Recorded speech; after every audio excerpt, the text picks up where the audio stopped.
এই যে দেখেন আমাদের হাত পাকার কর্মীরা আমাদের জায়গা বাড়া শুনে সাইফুল আলম নীরব ভাইয়ের পোস্টারের উপরে পোস্টার লাগাইতেছে এবং তারা আবার মিথ্যা প্রচারণা করে বিএনপি নাকি তাদের উপর পোস্টার লাগাইতেছে।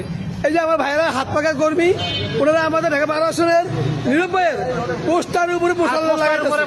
এখন দেশবাসী আপনারা বিচার করেন, এই ধর্ম ব্যবসায়ীদেরকে বাংলাদেশ থেকে বয়কট করেন, এই ধর্ম ব্যবসায়ীদেরকে বাংলাদেশ থেকে বয়কট করতে হবে।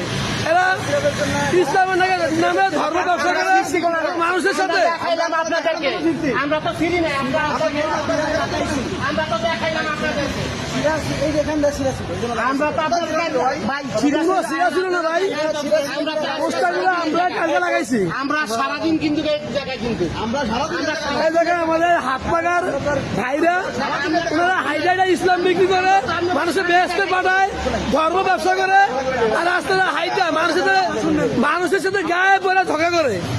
আমাদের বাংলাদেশের নিরূপের পোস্টারের উপর পোস্টার লাগাইছে। এই বিচার আমরা দেশবাসীর কাছে আগামী নির্বাচনে ভোটের মাধ্যমে ব্যালটের মাধ্যমে জবাব দিয়ে দিবেন। সবাই